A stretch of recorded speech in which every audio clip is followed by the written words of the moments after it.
Okay, so now it's getting super exciting because we're into transformation, and that's what we know that you guys all so desperately want, whether that's transformation for your class, whether that's transformation for a dog that you teach weekly that you just feel like you're struggling with a little. Maybe it's just transformation for your own dog, your own home. Maybe it's transformation for you with your friend's dog and you've been helping them out and you just need some ideas to expand that sort of toolbox. But this is the big thing, it's transformation. Absolutely, and we've already started this journey by discussing personality enhancement, developing their personalities to then be able to tackle situations much more effectively. And there's basically three components again. It's like a story of components. Story of three components. There's always three. Talking to a geeky scientist, there has to be components. There has to be three, always. Magic number. And the first one is we need to develop positive emotions, positive emotional responses to lots of different things. The second aspect to this is that we need to be able to manipulate arousal levels effectively. And the final and third component is we need impulse control. We need impulse control. And so many of your trainers will be talking about impulse control right now, and you guys might be a trainer, you might talk about impulse control. Impulse control is vital, but it's also all of these things like the emotions, the arousal, the impulse control. It's all got to be done within a balance. You don't want it to be one or the other. A dog with like crazy amount of impulse control, actually you don't want to kill the joy.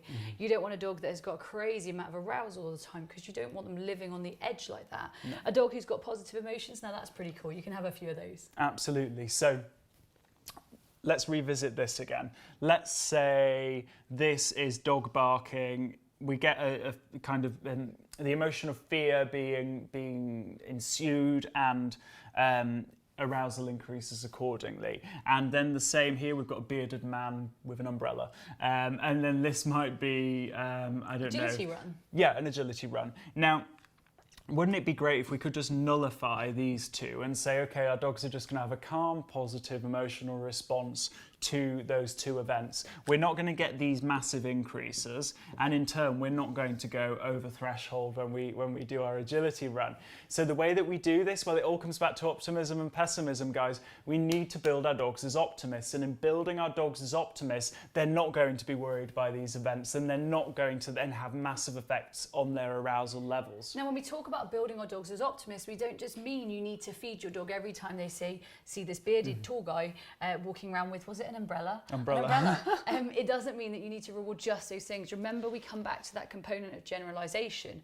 Now, with generalization, it means that you could reward your dog for, I don't know, a twig falling out of a tree, and actually you're rewarding your dogs for not responding. That's it. For nothing. If we think about what optimism is again, it's responding positively to a new thing happening. New things are happening all the time. Like, I'm shaking my hands around like a crazy person as usual, and that is a new thing that has entered the environment. And we could, if you could be rewarding your dogs at home right now. The same goes for people appearing in the distance. The same goes for noises, birds flying across.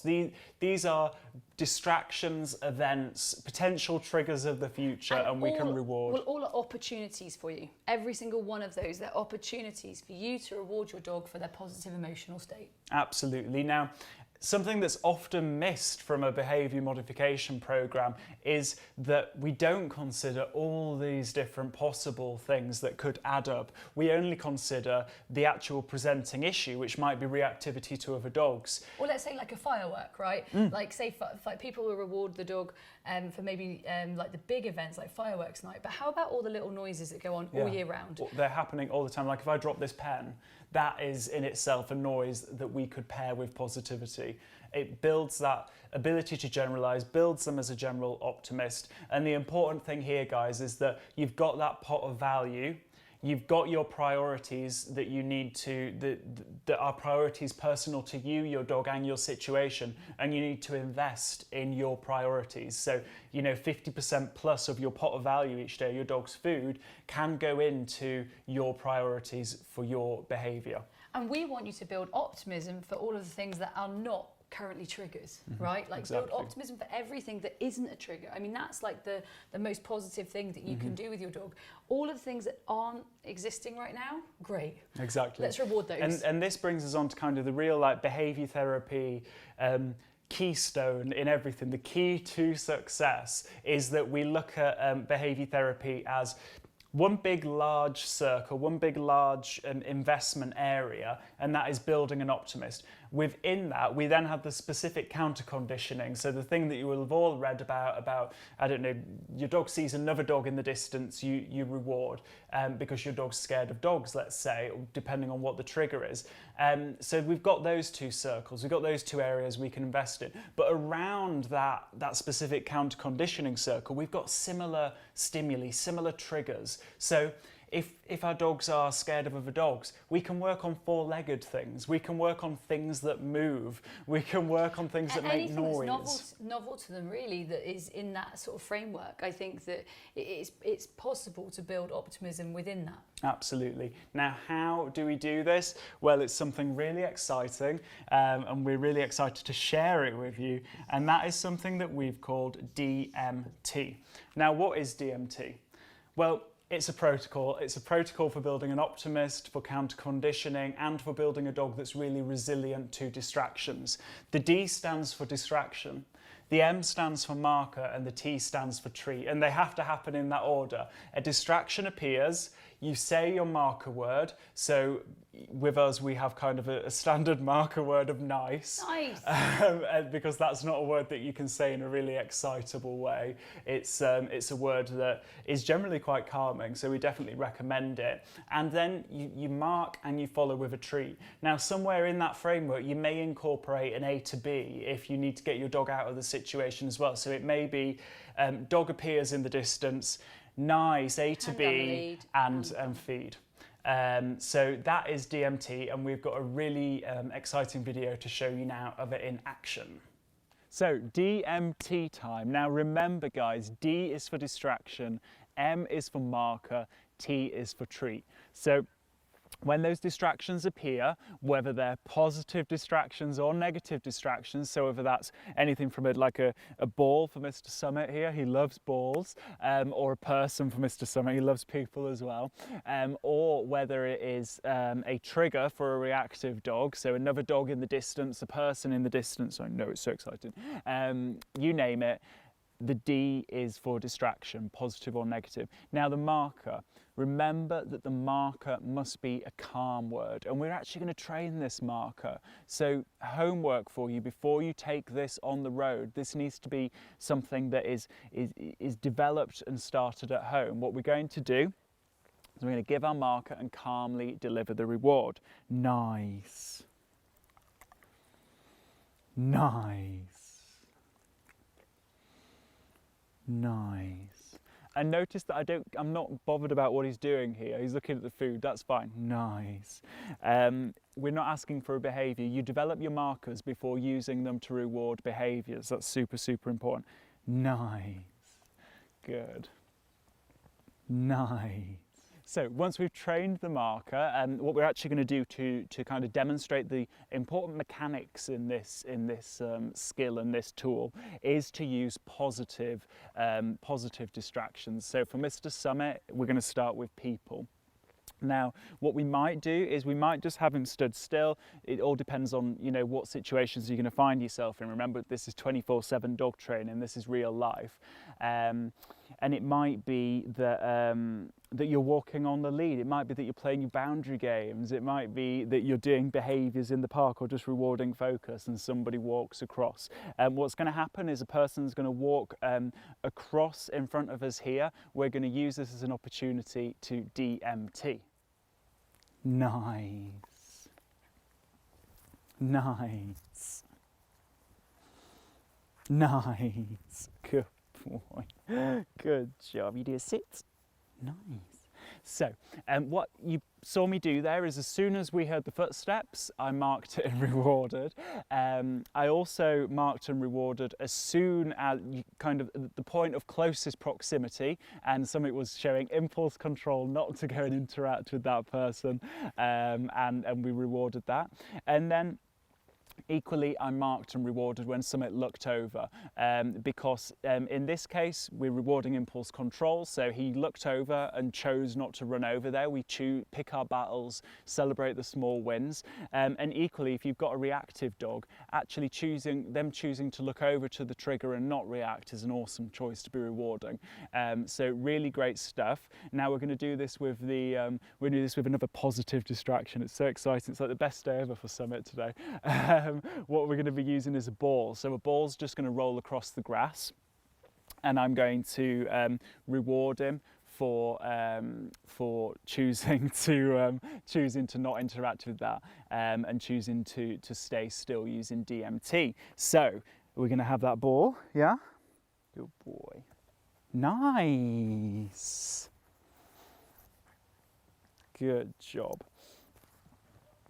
And what I demonstrated there as well is like a semi kind of A to B, where we walked away from the trigger. So obviously this is a positive distraction. This is a positive distraction this time.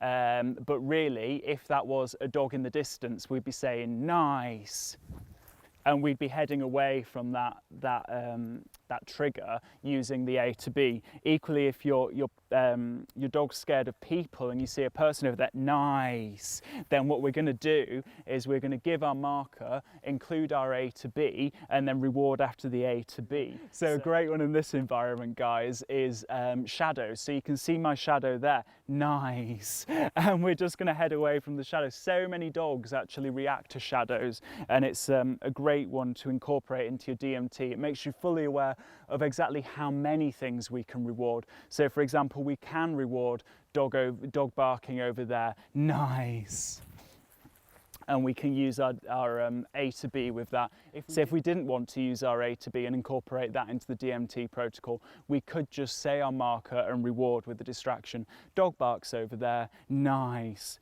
and then we just calmly feed. Or dog appears over there, nice, A to B, out the way, reward. Good. Break. Nice.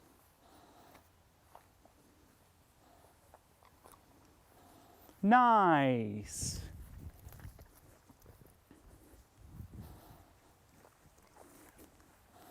Nice.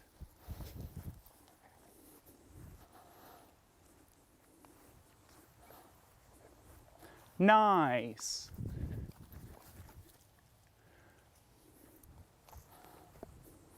Nice.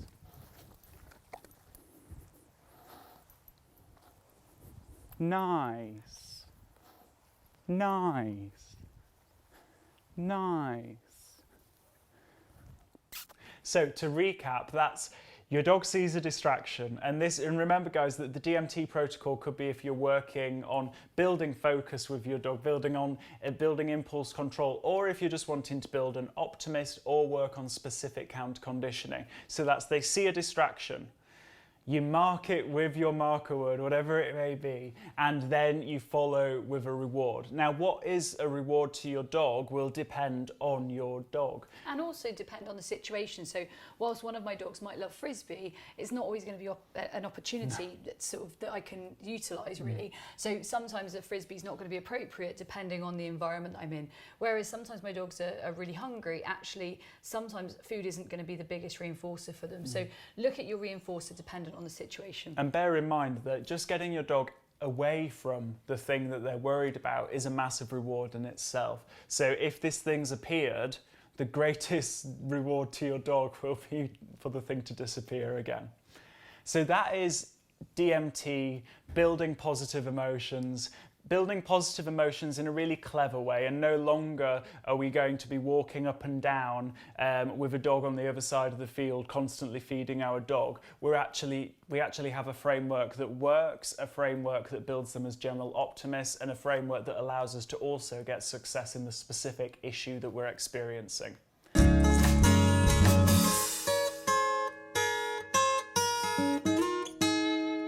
Now we're going to move on to manipulating arousal levels, and we've talked extensively about why being able to manipulate arousal levels is so important, not least because if we can identify that our dogs are close to threshold here, we can utilize arousal manipulation to bring them down. And also within that, for myself, I also want to know exactly how I can bring them back up again, depending on the situation or the scenario that I'm in. Because actually sometimes, for particularly those of you that have any sports dogs or any competition dogs who actually become highly vulnerable to being NVN dogs because of their exposure, and what they experience, to be honest, in the sports field, actually being able to manipulate the dog's arousal back up again for a competition environment run, it's useful to know how to do both. Definitely. So arousal lowering techniques. We've spoken briefly about the first one, that is utilising a calm reinforcement strategy. So calming delivery, Slowing a calming it all reward down, right? even, like, yeah. Take your time, like don't rush. For Tom and I, it's really hard Yes. because we're naturally quite sort of busy and exciting with our dogs. It's actually something we've really both had to work on, just calming it all down. Absolutely. And to the point of considering the reward that you use, obviously toys are going to be far more exciting than food to most dogs. And also the actual food. So, I don't know, really tasty cheese that gets them really excited versus a more plain low value food can actually be calming in itself. The second point, Knowing your calming behaviours. So one of my dog's calming behaviours would actually be the boundary games, being on a bed or putting their head low, so being able to drop their head low. Those would be sort of calming behaviours for my dog. Stuff that keeps them still for longer, and behaviours that have duration to them, and behaviours that aren't about movement. So if we think about a calmer behaviour as a slower behaviour, so anything that takes longer to do, holding positions, I think that can certainly be calming. But also, like I said, the mat work and the boundary games framework, I think they're very, very important. definitely. And don't forget those lead walking techniques. Don't forget that you can slowly walk versus quickly walk, and find that that will calm your dogs down. Now, on the flip side, arousal increasing tools, let's call them, we've got reinforcement strategy again. If I throw a treat, roll a treat along the floor for my dog to chase, they just go wild for it. They love Using it. a toy, using a chaser, using something that's super exciting and putting that energy into the reinforcer is going to change the whole dynamic. And equally exciting on-switch behaviours. These might be leg weaves, they might be spinning to the left, spinning to the right, jumping to be honest, up. spinning is just going to send them loopy. But basically what we're talking about here is movement. So if the behaviour involves lots of movement, it's probably going to be arousal increasing. Think about yourself.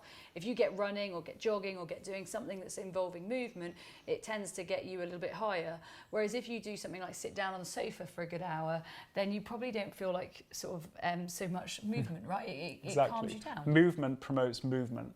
And then finally, we've got arousal cues. So those words, those cues that you know get your dogs excited. So they might be the word hello for a lot of dogs. Or 3, 2, 1. Or ready. Steady. And that will get them really, that will push the arousal levels up, so that we can actually use those as tools when we want to bring them up from calmness up to excitement for something like a training session. And then obviously you can be using things like your boundary games to try and excite them as well, right? Like you can really jazz them up using your boundary games. Exactly. As just likewise with the lead walking, with your fast walking, it's you can use them for both, which is why we think they're such valuable tools in your toolkit. Definitely. So to clarify, on-switch behaviours, they're those behaviours that involve a lot of movement. They don't involve precision or accuracy. They don't involve any stillness, whereas off-switch behaviours are those that often involve duration, stillness, precision and accuracy. Things like targeting your shoe with their feet. Your shoe's a small surface, so they can't. They have to be quite precise in doing that. That would be an off-switch. Anything at all that makes them slow down. So you can get creative with this, guys. We could provide you with a list of general on-switch, off-switch behaviours for dogs, but you need to know your dog. You need to know what makes up an on-switch and an off-switch behaviour, and then you need to test that out with your dog. So now we want to introduce you to 2 games, and these 2 games kind of are the epitome of everything that we've talked about in relation to arousal manipulation so far. These are games that you can utilise on the ground, in practice, and you can practice them as fun games to build personality at home. So our first game, it's reward, nothing. Now I hear you saying, reward what? Reward nothing. Yeah, absolutely reward nothing. So for a dog like my Border Collie Poppy or my Working Spaniel Blink, both of those guys 100% needed this game. Now the game is basically you reward them for doing nothing, and that doesn't mean shuffling their legs or sort of dancing around. It is literally rewarding them for doing nothing. Now it may seem like, seriously, why would we reward them for that? For these types of dogs, they're busy dogs, they're energetic dogs, they're dogs who have lots and lots of fun and value in moving and doing. Now these dogs, we need to just slow them down a little bit and reward them for doing nothing. It's the sort of dog, when you get the treat put out, that they immediately go into offering every behaviour they know: stamping, walking backwards, yipping, jumping, spinning, barking. They're the types of dogs that they know the whole vocabulary before you've even said go. Yeah, they are a little bit too excitable to be able to sometimes even focus. So for these dogs, reward nothing. Again, think about the last sort of ways that we were delivering and the ways that we even sort of thought about what we were looking for. Think about calm delivery, think about using stuff that's not so exciting for them, and just keep it all a little bit slower.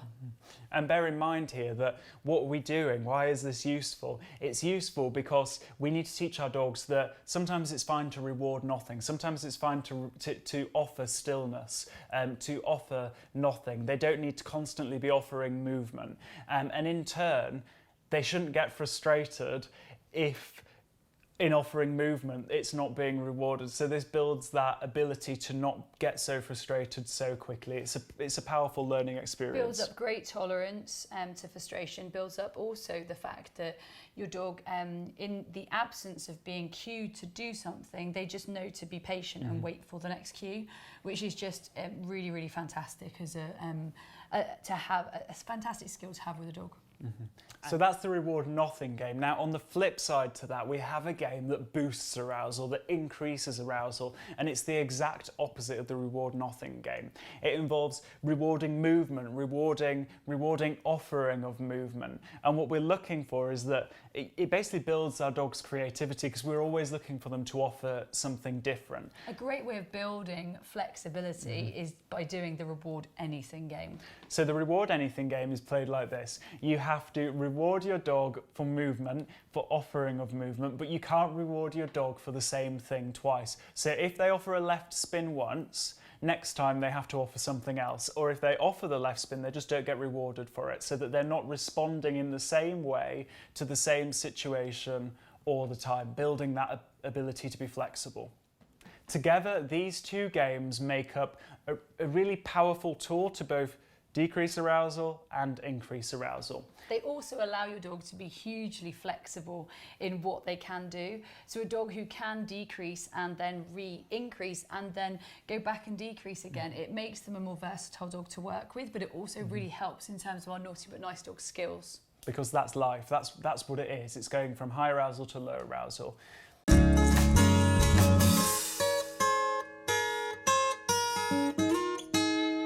So, now for impulse control, the thing that everybody wants. Everybody wants impulse control. But what is it? Well, we like to look at it as the choice not to do something that they desperately wanted to do, right? Absolutely. They desperately wanted to do. They were so keen to do it, but they, you know what, they held themselves back and they stopped themselves. Now, nobody can have impulse control without first having desire. So obviously this isn't a dog who just ignores stuff. Generally, this is a dog who had excitement in something and actually decided or made the sort of correct choice not to go after it, or made the correct choice not to counter surf. So this is impulse control. An inherent part of impulse control it's focus on you. So what are your focus behaviours? What do you want your focus behaviours to be? Is it offer eye contact? Is it offer turning towards you? Is it, being close to you, offering proximity, and in turn maybe then they get to be released to all the exciting things that are going on around them. So we've got some cool games to show you now, some of which are focus games, some of which are more impulse control general games, and we really are excited to see the results.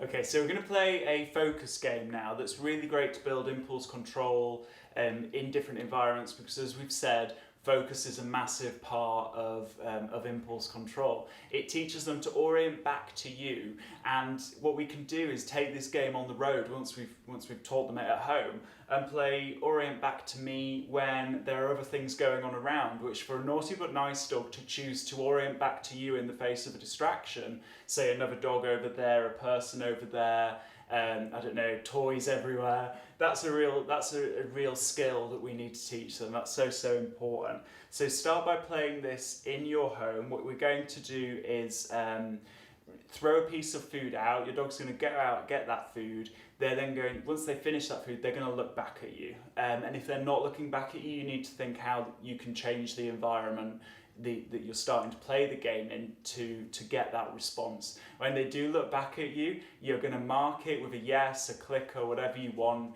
and then we're gonna repeat, and we're gonna reward and repeat. So, are you going to show this game? You're going to show it? You're going to show it? 3. Nice. We're going to throw a treat out. We're going to weigh. Yes, nice job. Yes, nice job. Yes, nice job. Yes, nice job. Yes, nice job. Yes. Yes. Yes. And do be picky. Yes. Yes. Orient away from the camera. Yes. Yes. Good job. I don't want to help it up. Okay, so it's really important to decide what you want in this game. We want orientation back to you, that's for sure. We don't necessarily want eye contact. Eye contact will be something else extra to add. We prefer to develop that separately from this game. The real test for naughty but nice dogs is, can they orient away from a distraction? And that's the skill that we need to teach them. That's the priority. Do be picky in the sense that don't accept half-hearted attempts to orient back to you, and if they finish the food and do sniff a little bit before looking back, reward the looking back. That's awesome. You know, they've been distracted by something, they've chosen you over the distraction, so reward that. You ready then? 3. Yes. Yes. Yes. Yes. Yes. Yes. Yes. Yes. Yes. Yes.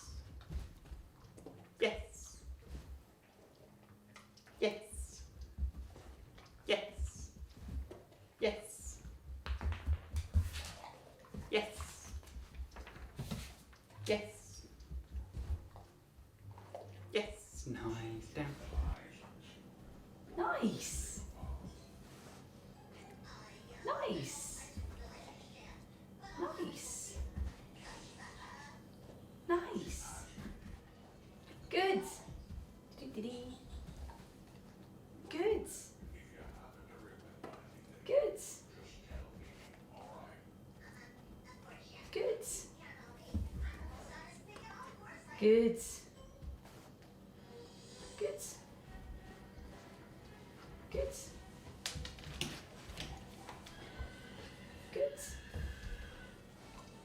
Good.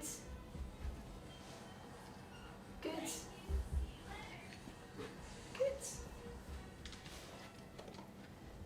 Good. Good.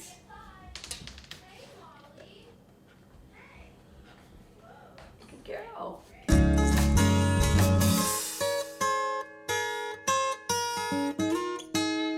We're going to have the reward they want the reward, they want the food, but to get that, they've got to look at us. And we're going to do that in a really distracting way. So if I place the food out here, they've got to choose where the value is. Is the value in my hand or is the value in my eyes? And when they choose your eyes, then they get the food. And we're going to do the same with food, toys, and you can do it with any reinforcer, any situation. You can take it out and about. There's a dog over there that you want to say hello to.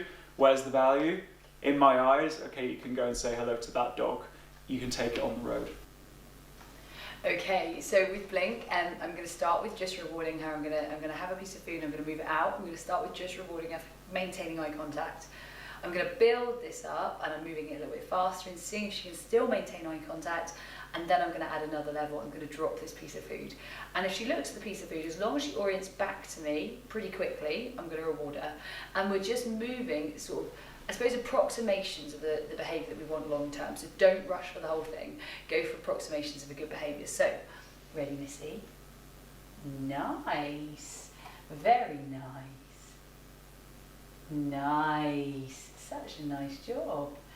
Very nice. That was a good one. In your bed, please. I think you're going in bed. I know. Now we can do a little bit faster. With a bit more arousal. Nice. And if, I don't know if you noticed there, I had two pieces of food on me. I had a piece of food in my hands and a piece of food in this hand. So I got that one in, then that one. So the reward transition on that hard one was fast and deliberately so. I've got two again. So I've got two pieces of food, one and one. So this is just for transition and speed. Nice. So she gets both of them. And I am looking for eye contact, and it's not looking at the food that I want. So I do want her to orient to the art. If you can see, you've got food here, but I still want her to, nice, keep eye contact with me. And this is hard. I mean, this is advanced choice games here that are going on. Wow. I think you need to look at me, madam. I think you do, I think you do, I think you do. I know it's so hard. I know it's hard. Nice, that was so super. So the two in my hand, one goes away, that one, then that one. And like I said, she's looking into my eyes, look into my eyes, look into my so she's looking into my eyes. Ready? Nice. So she can have that one and she can have that one. That's so super. I know that's hard. She was going to carry on staring at that. You know what? She was like, we were gone. That's nice. That was a really quick sort of jump in behaviour there. She was awesome. That was good. I know that was good. Ready? I know. And don't go with it just because they're cute. You know what? She's really good at this. She looks at me in a cute way, and then she still looks at that food. You know what? You could stick to your criteria even if they're cute, because she can get away with murder being cute. Ready? Nice. That was a good job. Right now, her attention is not off this food, so you know what? She's not getting that piece of food. So her attention, she might sort of fake it. This is fake attention that she's giving me right now. So the other thing I would notice with your dogs is when they fake it. You know what? She's so with this food still. So the second I turn my eye off her, she would be back on that food. Nice. So I'm going to wait for, nice. And then what you're going to do is you're going to gradually build duration into these. Nice. So she's kind of got this random Elvis look going on with her lip. Nice, that was so super. Nice.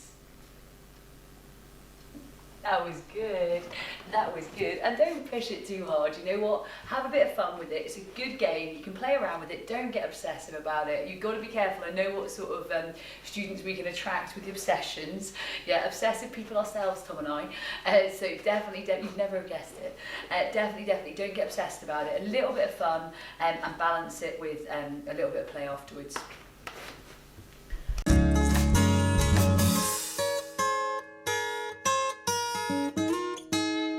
Okay, so one of the big parts of the way that we train our impulse control, the way that we train our focus, it forms a mainstay of the Naughty But Nice programme, and it's the way that we get loose lead walking is by playing focus games on lead. So we play the orientation back to me game on lead, we play the eye contact game on lead, we take it out and about so that generalises really nicely, and then we play another game called the proximity game.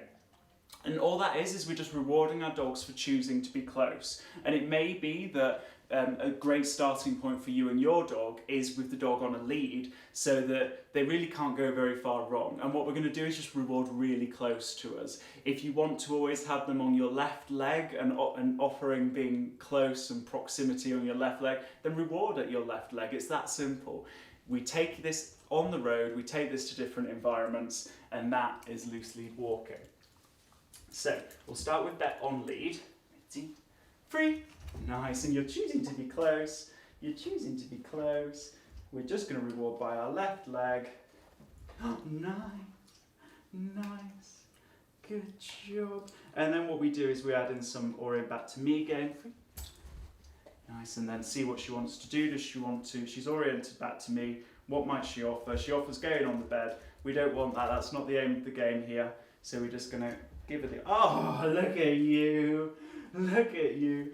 And what you've got to decide here is, what do you want? So you might not get this picture straight away. This might not be what you want. What you might want is, say, to sit on the floor and for them to offer just putting their paws on you. Nice, come on, good girl. And then if we just give her the option. Hey you, nice. And all we're gonna do is feed on us, and then we might add in some more in. Back to me again. Free. Nice. And take this different advice. If they're so keen to have value and focus on you, ready, free, on you, at a training class, let's say, or an agility trial, it makes it so much easier to live with them. Pop it up. So this ties in really nicely with our boundary games. We know that when a boundary is available, our dog should want to get on it and should want to adopt impulse control on the boundary, just as Bet's showing here. What happens the rest of the time? Well, this makes up those transitions. We want impulse control in our transitions from bed to bed, which is what our proximity is. If they're choosing to be close to you and actually seeking out being close to you, because they've got so much proximity value, then really that's really incompatible with searching for things to react to, being hypervigilant. And it massively builds their confidence. We now have a security zone around us. This security zone goes wherever we are. It's our legs, it's us. When we sit on the floor, it's our security zone is around us, it's our legs as well. So massively build this. This is your 50% plus of your dog's dinner each day that should be spent doing little games, and you can incorporate the boundary games into this so they can be on their boundary, and then you can call them off and reward them for proximity. Free! Nice, look at you. Look at you.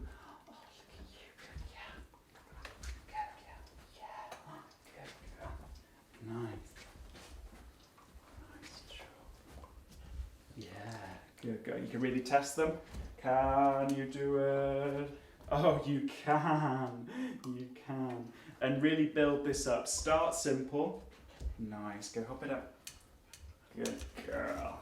Good job. Start simple and build up. Invest that time, invest that dinner, because really, what more could you want than a portable security zone that has awesome impulse control associated with it for your naughty but nice dog?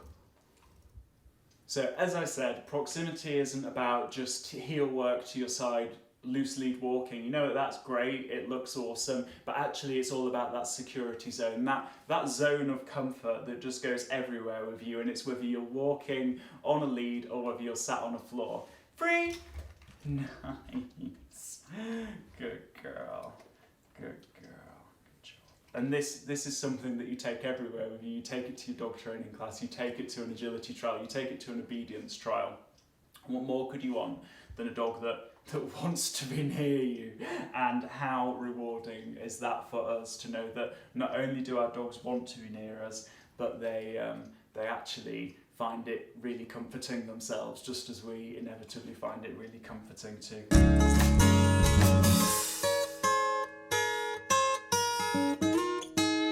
So, impulse control for naughty but nice dogs. Why is it important? It's important because they're going to have those impulses, they're going to have those desires, those wishes to do things, and what we've got to do is ask for self-control and for them not to act on those. So a great game that we love to play with all our dogs is Middle, and it basically involves your dog adopting a control position, whether that's a stand, a sit, a down, between your legs, and whatever's going on around you, they stay there. This is an awesome behaviour for those of you with small dogs where they don't like to be manhandled, but you need to get them into a position, or for those of you that your dogs might be in situations where you need to get them into safety, get them out of danger really quickly. And of course, this behaviour is really good because it's very much a safe place, confidence building between your legs. So the way that we start by playing this game is restraining them into the position. So we restrain them back, feed between your legs, and we just build up and play around with the distance. So this is what we're going to do now. So 3, nice job. Nice job. And we're just going to hold it back. We've got food in this hand. The food is here, and we're just going to release. Ready, steady, free. Nice job. And this is how, this is a great way of your dog getting their dinner. You're just going to push it back. Ready, steady, free. Nice. And if your dog's not used to being restrained, then definitely just do it really, really gently. So it might just be as simple as free. Nice. As just tapping on the chest a little bit there. Free. Nice. Nice job. What about this one, little one? Good. Good girl. And we're just building value for this position. Ready, steady, free. Nice. And you can take a couple of steps forward, get them to find position. Ready, steady, free. Nice. Well done. And you can take them kind of around your legs. So if we get her to hop up again. So then what we can do is work around the clock with it. So we can position ourselves a little bit kind of at an angle to the dog and get ready with the food between the legs. Free. Nice job. Nice job. And then just restrain them back again. Deep, steady, free. Nice. And we can do it this way as well. I'm going to get my hands sorted. Ready, steady, free. Nice. Look at you. Look at you show off. And make sure that you're really rewarding them a lot for this. We want high value. Ready, free. Nice. Good job. Once we're at this stage, and you may be at this stage for a while, so don't feel like you're not progressing because you will be, is getting them to just offer going into that position. So what I may do is pop a treat down here. Ready, free. Release it to it and just prepare. Nice! And you can make it easy by turning your body to start with. The pop a treat down. Free. Nice. Good job. Free. Nice job. Well done. So once you've got a dog that is actively offering finding that position, you can start to add in a verbal or hand cue. So you could use your verbal cue like middle, or you could just use a hand signal. In this case, what I use is a hand signal, but it applies exactly the same. So what we do is when we know that they're going to offer the behaviour, that's when we provide our cue. And we only do it when we 100% know that that's what they're going to do. So I'll just start by reminding her of the position. Free. Good girl. And what I'll do is release her from position. Free. And then give her the cue. Nice. Nice job. Free. Nice. Good job. Free. Good. Free. Nice job. Good girl. Go hop it up. Good. And the key thing here is that what you want is a behaviour that you're happy with and you're happy to be cued before you add the cue. What you don't want to do is if you've got things that you don't like about the behaviour that you're seeing and then add in a cue, then you're always going to get those things. So the next step is to actually ask for some impulse control on it. So we're going to release her from her bed, ask for middle, and then we're going to drop some food in front of her and see if she can maintain position. If she does, then she gets her release word. So, free. Good girl. We're going to release her from position. Free. Good. We're going to ask for middle. Good girl. We're going to feed in position. We're going to drop a piece of food out. Oh, that's so difficult. That is so difficult. If they break it, they don't get anything. Free. Nice. Free. Yeah. Look at you. Let's go around that way. Look at you. Free. Nice job. Free. Nice. Adding some arousal cues this time. Steady. Free. Okay. So, free. Nice. So we can feed there, and then we can put. Oh, it's so tricky. It is so tricky. It's so tricky. Ready? Middle. Free. Good girl. Middle. Nice. Free. Nice. You almost cheated then. We really tested this time for that. Free. Good girl. So the final progression point for middle, something that I find really fun, builds impulse control, builds value for the position as well, is to actually ask for behaviours in position. So what we might do is start by getting her into kind of high arousal by playing with toy. And then we're going to ask for middle, and then we're going to ask for some behaviours and see if she can do them. So are you ready? Free! Ready? Out, middle. Nice. Ready? Down. Sit. Down. Free. Yeah, you got him. You got him. You got him. You got him. I know. I know. I know. So we'll do a bit of playing again. Bit of playing. Bit of playing. Out. See. Oh, it's so difficult. See, now she finds this really difficult because she's in high arousal. So we're just going to calm it down a second. Middle. Nice. Down. Sit. Get him. Get him. Get him. Get him. Get him. Get him. I know. I know. I know. The toy is so exciting. The toy is... Out. Down. Free. Down. Sit. Get him. Down. Sit. Get him.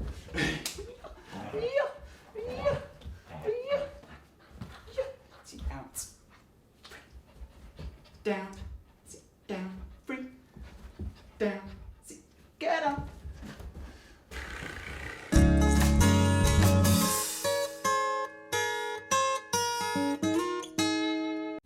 So one of the things I think people find super hard for impulse control is they want to constantly control the dog's impulses. Now for dogs it doesn't work like that. Number one, they've got to see value. Now value for Blink is a tennis ball. We're going to pop the tennis ball out. 3, 2, 1. You get it? Good girl. I know. And the game for her has got to be about fun. So the value is, oh my God, she's wild. The value is about going forwards. Okay. Nice, Blinky. I know. Blinky. As you can see with Blink, they have got food out here as well as her tennis ball. But actually, the real value is her tennis ball. That's her true value game. So the tennis ball's out. Nice. Okay. Good girl, Blinky. Come here. You know. And what you can definitely see with that is game one is value. Game one is can they go forwards? Calm yourself down.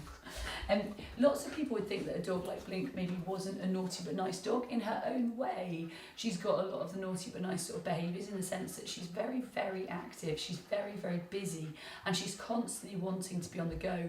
So for her, a big part of all these games has been just adding some level of calmness in there as well, and being able to add value in for sort of switching the game down as we need to.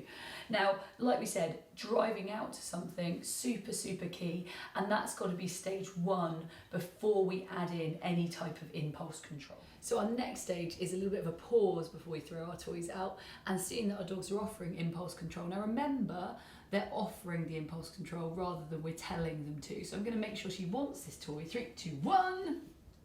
Get it! Good girl, bring me Chichi. I know. Good girl. And you can see that it's a fun game that she can play. Now, whether she had the bed there or not, so we'll try that without the bed. Peach, bring me, give me.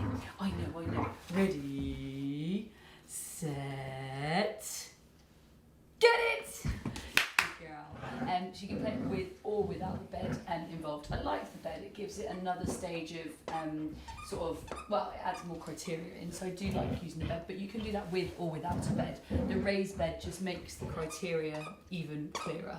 Ready, set, 3, 2, 1, get it! Good girl.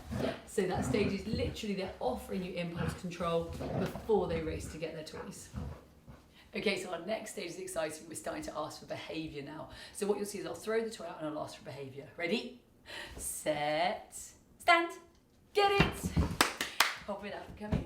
You're a good girl. You're a good girl. You love your new toy. Ready? Thank you. Good. 3, 2, 1. Down. I know that was hard. And if they get it wrong, it's not a big deal, I think, thank you. Whilst it might be frustrating for her, we're just gonna work through it again. I possibly won't ask for the same behaviour, I will, but not immediately after. I might ask for something different. 3, keep her guessing. 3, 2, 1. Pretty. Nice. Get it? Yay, that's so good. Such a good girl. Such a good girl. Gee, come here. Peach, come on. I know. Ready? One more. 3, 2, 1. Thank you. 3, 2, 1. Down. Nice. Get it? Good girl. Such a I know it's true. See? Out, left, down. Sit, get 'em. So as you can see, Fiji loves her toy. It's something she desperately wants. And to keep that impulse control going, it has to be something she wants, because if not, there's not much to control of. Just to add in, I will balance that up. So what I will do sometimes is, thank you, get it! And let her just have it. So she can go down and get it, G. So we'll just let her have it. Because, excuse me, come here. Thank you. Thank you. Because if I don't do that, then I might lose that balance. And that balance is so important, that she still has the absolute desire to go and have it, but also the impulse control to be able to hold herself away from things that I'm going to need to use that for in the future. So our next stage, this is a super exciting stage, and it's actually, for some of you, it's a stage that might be pushing it a little too far. It might even some days push it a little too far for Fiji. So I'm going to get her really jazzed up, and then I'm going to ask for a behaviour. And then I might even ask her to do it with an extra twist in it. But we'll try this one first. Ready, steady, 3, 2, 1, down. Get it? Yay, good girl. Good girl, that's so good. I know, thank you, Fiji. I know, it's very exciting. I know. 2, 1, get it, ready, down. I know, get it, yay. So that is kind of like a brilliant emergency stop. It's great sort of impulse control, but also she's on her way to something she really wants, and I'm asking her to do another behaviour. Just to make sure she can do other behaviours too, I would add some of the other behaviours, so it's not purely a down, particularly with your herding breeds, Border Collies and American Shepherds and some of the other like cattle types. If you only use a down, then you're kind of going to struggle with some of the flexibility we want later on. So I would try some other behaviours. But like I said, they do find this hard. Thank you. A good girl. 3, 2, 1. Get it! That one's for balance. You've got to have some of the balance in there. So allowing her to just have it without having to think. Oh, no. Thank you. 3, 2, 1. Sit! Oh, we got that one wrong. I know, it was tough, wasn't it? And those are tough for them. Like, they are tough because we're asking for something different. Yeah, so I'll try that one again, and this time I might ask for something different. Ready, steady. Okay, pretty. Oh, it was hard. Now, do you see she offered to sit? Now, sometimes that's because that's the behaviour I last asked for, and they're in arousal, they're excited, and that's very normal that they'll offer what they think you want rather than what you actually said. And that's because sometimes they're just not even able to sort of process exactly what you're asking for, and other times it's just they're a little excited. Ready, set, okay. Pretty. Nice, that was so good. What a good girl. What a good girl. What a good girl. You're such a good girl. Thank you. Ready, steady, get it. And that one's for balance. So you don't want to work them to death. You want these to be super fun for your dog. And you can see how much joy Fiji has in playing this game. So this is something that needs to stay super fun for them. But at the same time, adding those extra bits of spice to your impulse control, it's going to make it a lot of fun for you, a lot of fun for your dog. And ultimately, you're going to be able to use it in some situations later on in life where it's going to really come in useful to you.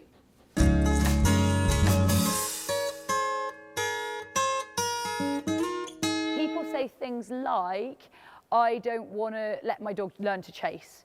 You're not teaching your dog. I'm really sorry, but your dog already knows it. And I've had another lady come to me and she said, but I bought my Border Collie from a house. He was not bought from a farm.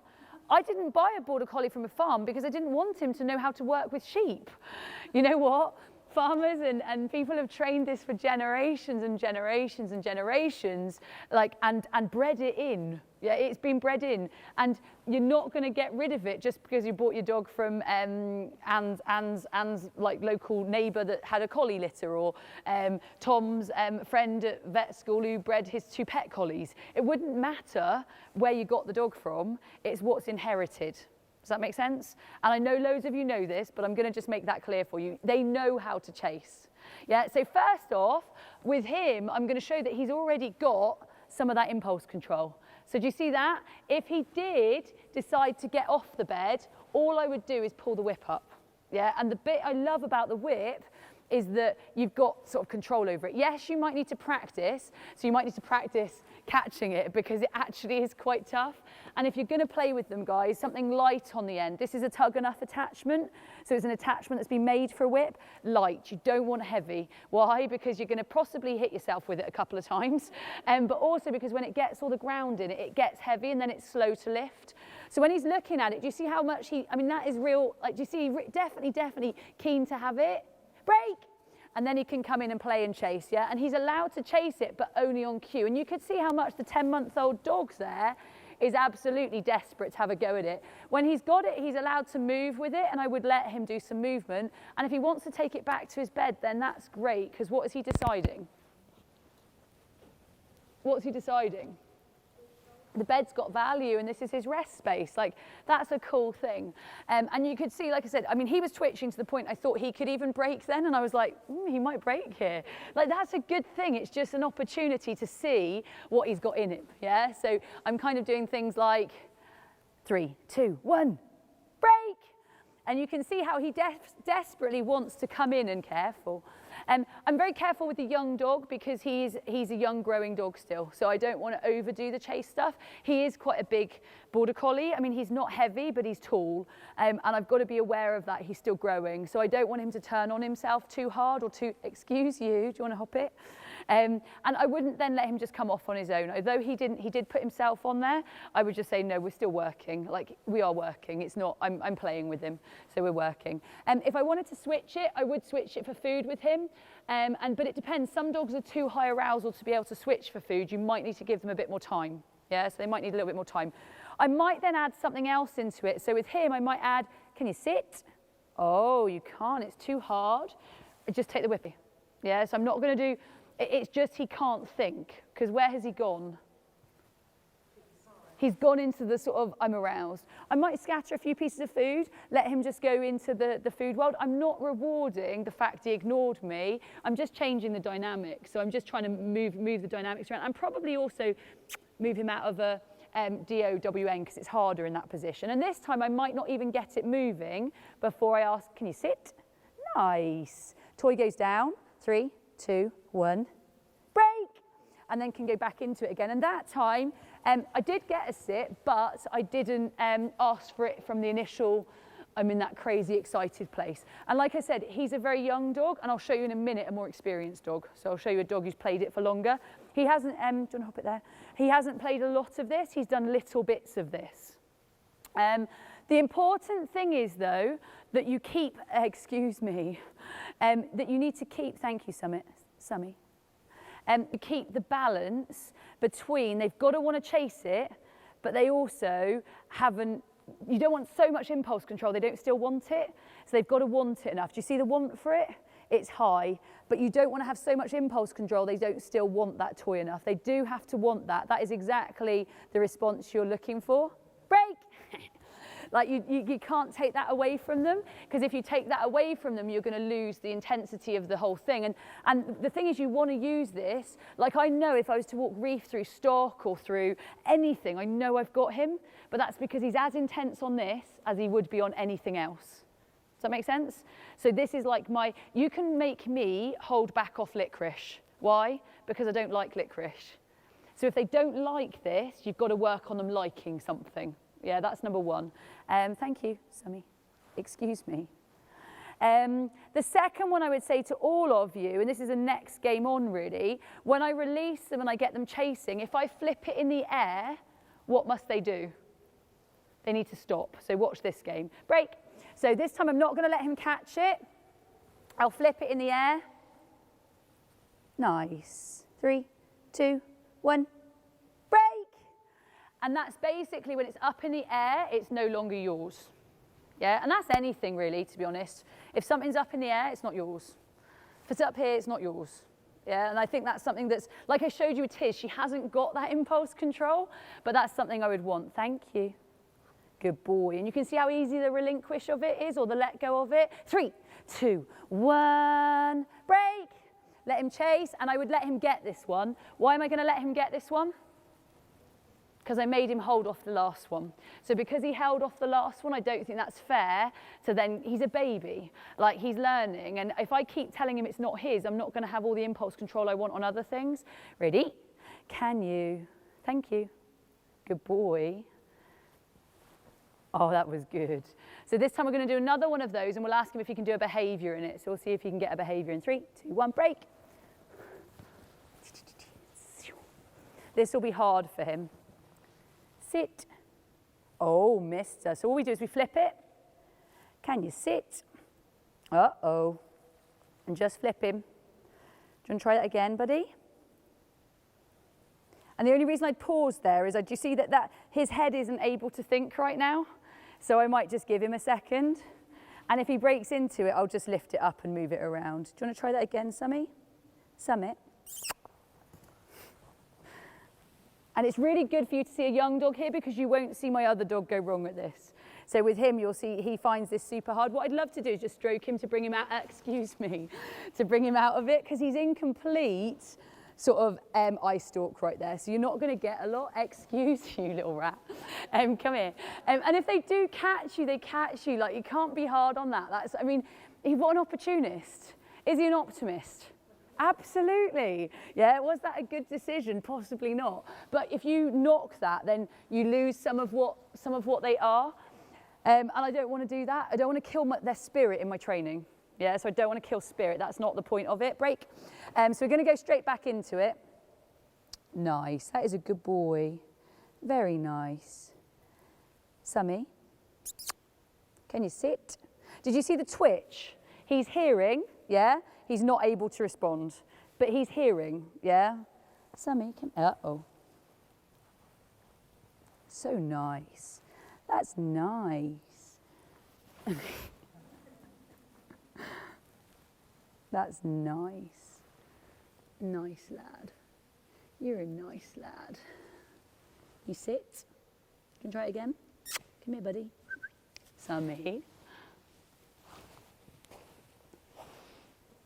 I know, it's super hard. And what I might even try and, again, the opportunist is just awesome. Like, I put it down thinking what I'll do is I'll get a bit more distance here. Because if I got some distance in that, then again, you can have the head. I'm just gonna take some food, Tom.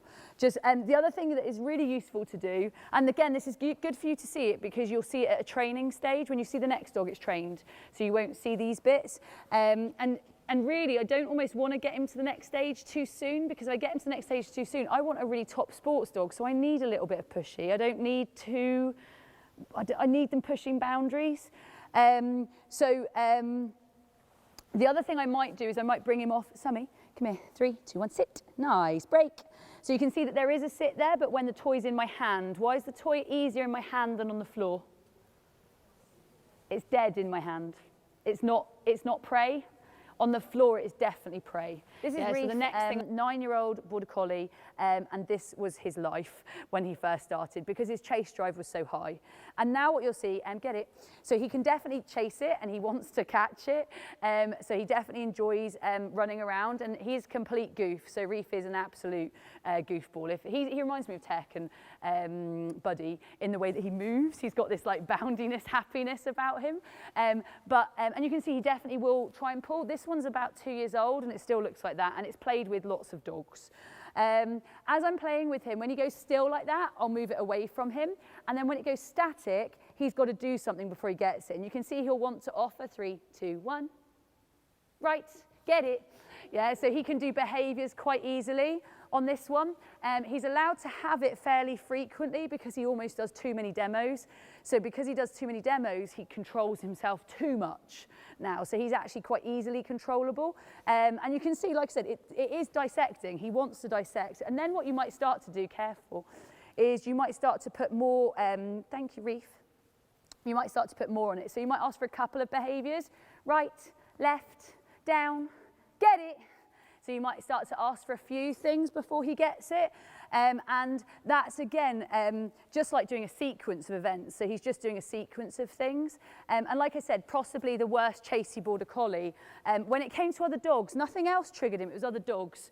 2, 1, down. Nice. Left, right, sit, reverse, get it. So you can really sort of play with the cues with him, and you can see how there could be anything else going on and he wouldn't see it. Like, he's so busy in his own game. Down, reverse, reverse, left, right. That was left, wasn't it? Yeah, you got it right. Let's get it. To the point now that you even have to cue get it. Yeah. Now this with your dog could be something else. So some dogs like feathers, some dogs like foxes, some dogs like whatever they like. He's a sheepskin boy. Yeah. Now that doesn't mean he will chase sheep. In fact, he's the only dog I could have here off lead with sheep and not even bat an eyelid. Well, when I say the only dog, the only collie, I would not even need to look at him. He wouldn't be doing anything I wouldn't want him to. 3, 2, 1, reverse. Uh-oh. And why did he get that one wrong? Do you see what he did instead? He heard the R and he thought. So they start to get a little bit excited about anticipating it. 3, 2, 1. Down, get it. So give him like different things. Like I wouldn't then ask him for the same thing again because he's a smart border collie. So what he's probably going to do is already have predicted it. Yeah. And I think that game, again, it just shows you that they can really have a lot of impulse control without it being difficult. Like you haven't got to train it in a hard way. And you can see that he wants that, but he doesn't rush in to take it. Reverse, left, down, right, head low, lower, lower, sit, get it. It could be anything at all that's in front of him. It doesn't matter what it is. He could do it in the presence of something like this. So this could just be a recall. So I could put that one down there. Like I said to you with Summit, like, do you see how he doesn't even, he wants that, but he'll walk with me to come and get it. Yeah? And if I change direction, he's still with me. So we walk together towards things, and that's something he desperately wants. And if I walk into him, he'll probably bark at me because that's really hard. But do you see how he doesn't? And it's all done in such a fun way, like he likes it. It's all really super fun. Perfect. So, and it's still reinforcing because he can see it. You're asking for hard behaviours. And it doesn't matter whether it's agility, whether it's sheep, or whether it's rabbits, or whether it's children. You're asking, can he do something when he finds there's something exciting?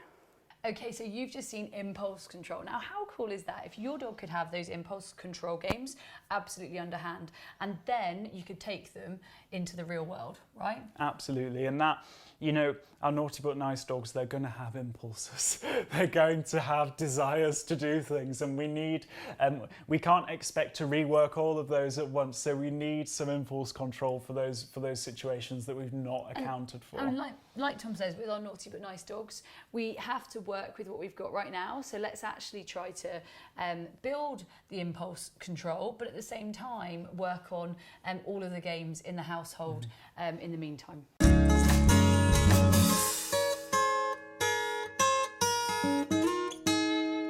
And this leads us on really nicely to goal setting for naughty but nice dogs. This is the really exciting bit. This is where you put down on paper exactly what you're going to achieve with this information that you now have with your naughty but nice dogs. And of course, it can seem pretty overwhelming, can't it? You can be daunted by this because I get it. There's so many things that we want to work on. There are so many things that we want to improve. There are so many things that we always want to push forwards with and try to move a stage or two ahead. However, what you've got to do is, rather than take on the whole battle, you know what, take one thing at a time. Definitely, and decide what your priority is. What's your overall overall goal. And in terms of time frame, we really like 3 weeks. We think 3 weeks is a great We think 3 weeks is great for a specific goal. We set ourselves 3-week goals, whether it's a sports training goal, whether it's a behaviour training goal. 3 weeks are really kind of manageable chunks in which you can put a plan into place, do the plan, reassess how you're going, set a new 3-week goal. Okay, so an example behaviour focus for the next 3 weeks for you guys might be stopping counter surfing. And what we like to do is turn it into what you do want rather than what you don't want. So what do I want? What are the choices that you do want your dog to make and for you to promote? They might be 4 feet on the floor in the kitchen. They might be lying on a bed in the kitchen, an incompatible behaviour. It might be offering eye contact to you in the kitchen rather than offering eye contact to your food. These are all choices that are really incompatible with counter surfing, and these are choices that you can reward and your dogs will make. You've just got to catch them doing something good. And the most important bit here is that you decide exactly what you want, how it looks, because then you can go about getting it. And in putting a plan into place, you can say, okay, how am I going to make this achievable? My goal is that my dog doesn't counter surf for the next 3 weeks and I only reward the good choices that I've chosen. So I'm only going to allow access to the kitchen when I'm 100% on it, in a training mood, in a good mood, ready to reward the good choices. And I'm going to keep sessions short and snappy, just like as if I was training a new trick. I would apply that exact same understanding to this situation. Now, what Tom's just run through is the action steps that you need to sort of go through to be able to achieve that. If you need to break those action steps down at all, then break them into smaller, more bite-sized chunks. But ultimately, you've got to see what you want, and then you've got to break it into the small minutiae of the behaviours that you want so that you can ultimately achieve the overall goal, which is basic great manners in the kitchen. Absolutely.